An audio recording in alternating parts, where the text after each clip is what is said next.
Bom, então pessoal, na aula anterior a gente estava falando sobre linkage, né? Nós vimos isso daqui, onde vocês viram que no caso de segregação independente, que a gente vê, por exemplo, que as leis de Mendel funcionam, um indivíduo duplo heterozigoto, ele vai produzir gametas, né, desses 4 tipos aqui na mesma proporção, de 25% cada um, porque eles não estão ligados no mesmo cromossomo, então a formação dos gametas é aleatória, tendo uma probabilidade de 25% de cada um desses aqui de surgir. Então, numa amostra grande, a tendência é que esses 25% apareçam. E quando a gente cruza esse indivíduo, então, com esses 4 tipos de gameta, né, com um indivíduo homozigoto, duplo homozigoto recessivo, que só tem esse tipo de gameta, o resultado que a gente chega é esse aqui, onde a gente vai ter 25% de indivíduos dominantes para as duas características, 25% dominante para a primeira e recessivo para a segunda, 25% recessivo e dominante e 25% recessivo para as duas. Tá? Nesse caso, a gente consegue perceber, então, que o caso em questão era um caso de segregação independente, ou seja, o indivíduo que estava com os genes que estão sendo estudados em cromossomos separados. Em casos de linkage, como a gente viu, os genes que a gente estuda aqui, por exemplo, o A e o B, eles estão no mesmo cromossomo. Né? Estando no mesmo cromossomo, a tendência natural é que, por exemplo, se o Azão estiver junto com o Bzão nesse cromossomo e no homólogo o Azinho junto com o Bzinho, esses gametas se formem. Né? Vai vir para um gameta o Azão junto com o Bzão e para o outro o Azinho junto com o Bzinho, formando os gametas que a gente chama de parentais. Azão, Bzão e Azinho, Bzinho, que estão em verdes aqui. Pode acontecer o fenômeno do crossing over, que é a troca de partes entre os cromossomos. E aí, nesse caso, pode rotacionar aqui o Bzinho, por exemplo, vindo para cá e o Bzão vindo para cá. E aí a gente vai ter, então, um Azão junto com o Bzinho e o Azinho junto com o Bzão, formando os gametas que a gente chama de recombinantes. Uma coisa que sempre vai acontecer nesses casos, né, quando houver gametas recombinantes, é que a quantidade de gametas recombinantes vai ser sempre menor que a quantidade de gametas parentais. O número é sempre menor e é assim que a gente reconhece quem são os recombinantes e quem são os parentais em casos de linkage. Aqui olhando para os números você vê, ó, tem Azão Bzão 35%, Azinho Bzinho 35%, Azão Bzinho 15% e Azinho Bzão 15%. Então esses aqui são os nossos recombinantes, que estão em menor quantidade. E os dois da ponta aqui são os parentais. Não dá pra gente ver isso nos gametas, né? Não dá pra olhar um gameta e ver se ele é Azão Bzão, Azão Bzinho. Mas quando você cruza esses gametas com um indivíduo duplo homozigoto recessivo, que só produz gametas Azinho Bzinho, independente de ser um caso de linkage ou não, todos os gametas dele vão ser Azinho Bzinho. Aí o resultado a gente vai ver aqui, ó. Esses gametas aqui, ó, 35% desses gametas Azão Bzão cruzando com gametas Azinho Bzinho vai gerar um indivíduo duplo heterozigoto, Azão Azinho Bzão Bzinho, ou seja, que tenha dominância para as duas características. E vai ser 35% porque é 35% de gametas assim que foram cruzados. Esse aqui, ó, 15% de gametas Azão Bzinho, quando junta com esse vai ficar Azão Azinho Bzinho Bzinho, gerando 15% de indivíduos que são dominantes para a primeira e recessivos para a segunda. Então essas porcentagens aqui, né, essas que a gente viu aqui, vão refletir no resultado final.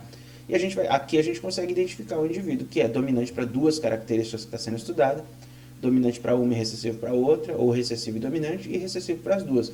E aí pelas porcentagens a gente vê que está diferenciado do caso de cima, né, em que estava todo mundo igual, 25% de cada. Aqui a gente tem dois indivíduos com uma quantidade maior, 35% de cada um nesse caso, e dois indivíduos com uma quantidade menor, 15% aqui nesse caso. Os maiores aqui a gente tem o dominante para as duas e recessivo para as duas. E os menores, nesse caso, dominante recessivo e recessivo e dominante. Tá? Então aqui é um caso típico de linkage. E, né, a gente viu também que nesse caso, quando os parentais, né, que estão em quantidade maior aqui, ó, a gente também vai chamar os indivíduos de indivíduos parentais. Quando os parentais eles repetem a configuração gênica dos indivíduos que foram cruzados, né? Ou seja, aqui, ó, duplo heterozigoto, Azão, Azinho, Bzão, Bzinho, foi um dos indivíduos cruzados. Ó. E esse aqui, duplo homozigoto, recessivo, né? Azinho, Azinho, Bzinho, Bzinho, foi o outro indivíduo que foi usado no cruzamento. Se repetir nos parentais, ou seja, os indivíduos que têm mais aqui, ó, repetirem essa configuração, significa que isso aqui é um caso de cis. Né? O que é o cis? É quando o cromossomo do indivíduo heterozigoto inicial que foi cruzado, ele está organizado dessa forma. Ó. os dominantes estão juntos, Azão e Bzão, em um dos cromossomos, e no cromossomo homólogo estão os dois recessivos. Tá separados, dominantes e recessivos. É uma configuração cis que vai gerar esse tipo de resultado aqui, ó. Quando a configuração for trans, a gente vai ter isso aqui, ó. Você tem, então, ó, o indivíduo duplo heterozigoto que foi cruzado nesse caso, ele tem uma configuração onde um cromossomo ele carrega um dominante e um recessivo, nesse caso aqui é o Azão e o Bzinho, e o homólogo ele carrega o recessivo e o dominante, o Azinho e o Bzão. É duplo heterozigoto do mesmo jeito, né? Se você olhar aqui tem Azão, Azinho, Bzão, Bzinho. Só que ele está configurado de uma maneira diferente desse aqui de cima. Nesse caso, a gente diz que ele está numa configuração do tipo trans. E a gente percebe isso por quê? Porque aqui os parentais eles vão ser Azão, Bzinho e Azinho, Bzão. Esses são os parentais, ou seja, a configuração original do cromossomo. Né? E eles vão estar em maior número, ó, 40% Azão, Bzinho, 40% Azinho, Bzão. Os números são diferentes dos de cima, mas o que nunca muda é o fato de que os recombinantes sempre estão em menor quantidade. Ó. Então, nesse caso aqui, tem 10% de gametas que são Azão, Bzão, que surgiram por conta de uma reconfiguração. Ó. Não tem como ter Azão, Bzão normal, ó. Mas quando rotaciona aqui, né, quando ele troca um partes, o Bzão vem para cá e o Bzinho vem para cá. Aí você tem o Azão junto com o Bzão e o Azinho junto com o Bzinho. Azão, Bzão 10%, então é recombinante, e Azinho, Bzinho aqui é recombinante com 10%. Faz os cruzamentos e essas porcentagens vão refletir no resultado final. No resultado final você vai ter os indivíduos parentais, que estão em maior quantidade, ó, 40% e 40%, e você vai ver que eles são diferentes dos indivíduos que foram cruzados. Ó. Esse aqui não é igual a esse, nem igual a esse. Ó. Azão, Azinho, Bzinho, Bzinho não é nem esse, nem esse. E esse aqui também não é igual a nenhum dos dois. Então, se os parentais são diferentes dos que foram cruzados, você percebe que isso é um caso de trans. Tá? O cromossomo estava organizado dessa forma aqui. É assim que a gente percebe isso. Bom, isso aí, né, a gente na verdade está vendo o que a gente já tinha visto na aula anterior. Agora vamos ver uma coisa importante aqui, ó, que é como que a gente faz o mapeamento gênico. Para fazer o mapeamento gênico, a gente tem que sempre focar na taxa de recombinação, ou na frequência de recombinação. E o que é a taxa ou frequência de recombinação? É o total de recombinantes que a gente tem, no caso aí. Então, por exemplo, nesse caso, qual que é a taxa de recombinação? A gente tem 10% aqui de recombinante, desse aqui, e tem 10% de recombinantes que são esses aqui, ó. Então, a minha taxa de recombinação nesse caso estudado aqui, eu vou dizer que é de 20%. Tá? No caso anterior, se a gente olhar aqui, ó, a taxa de recombinação qual que é? Eu tenho uma taxa de recombinação aqui, ó. Recombinantes, esse daqui 15%, né, é um indivíduo recombinante, e esse aqui também 15% é o outro indivíduo recombinante.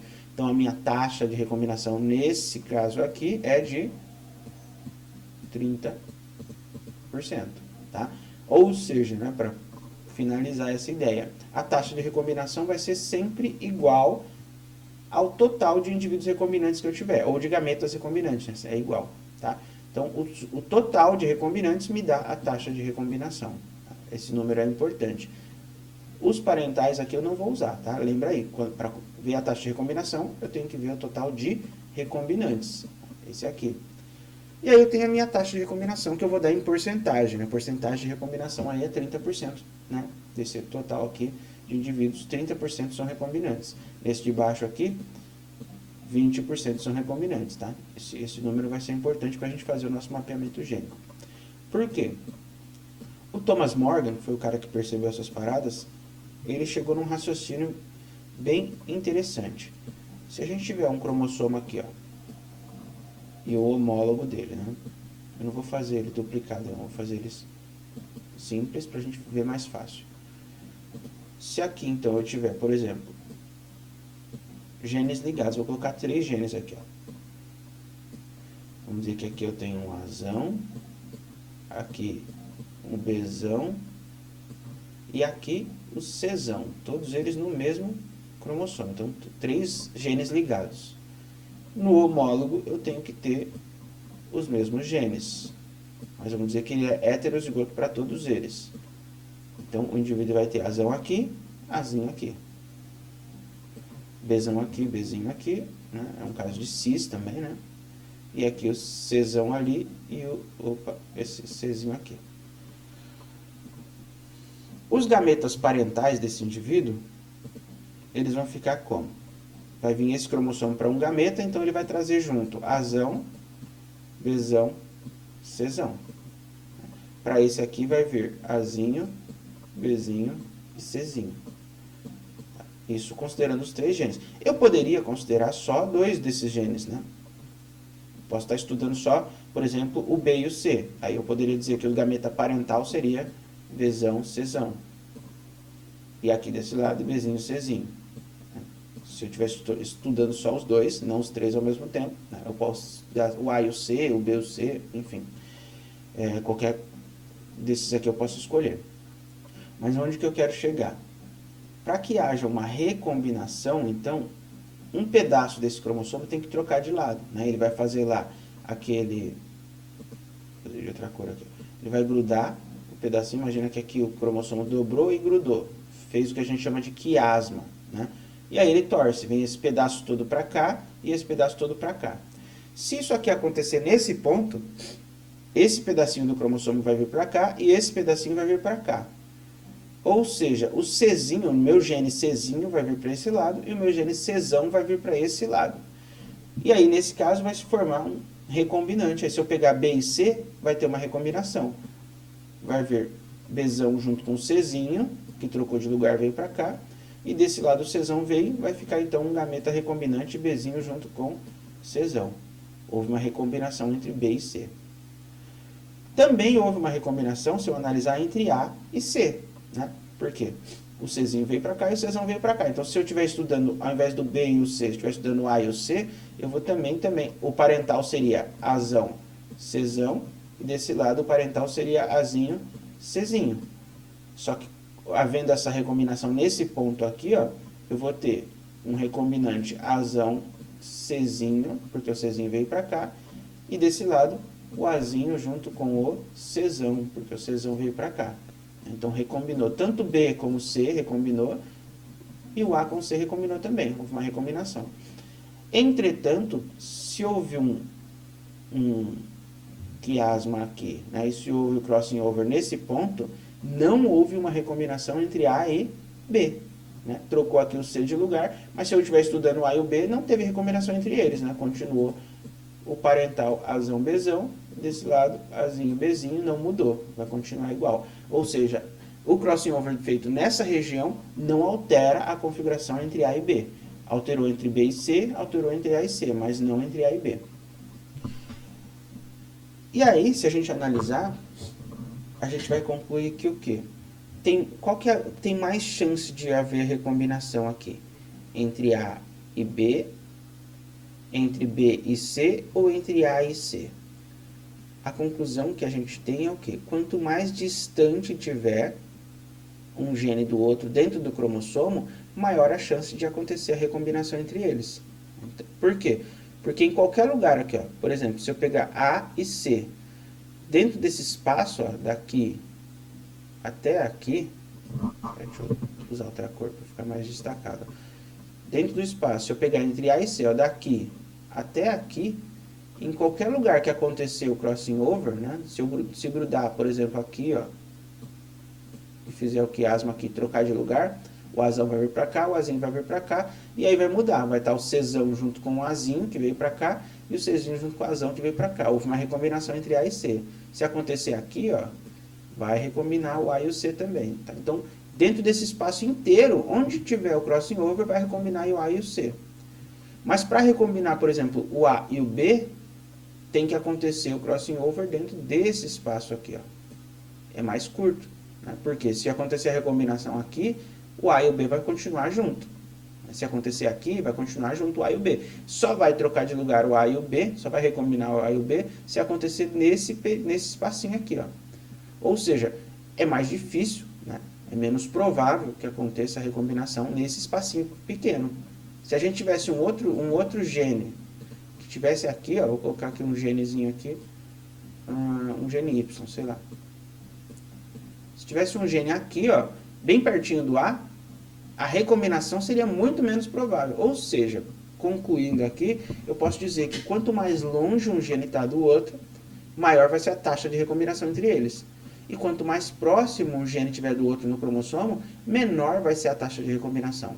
Ou seja, a taxa de recombinação é diretamente proporcional à distância entre os genes no cromossomo.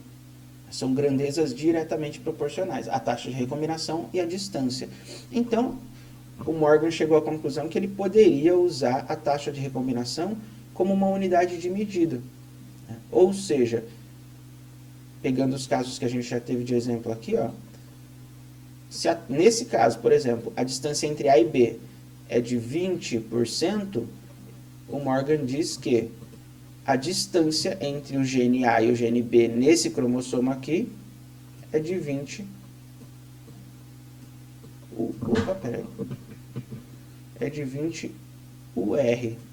UR significa unidade de recombinação. É como se fosse uma unidade de medida para os cromossomos, tá?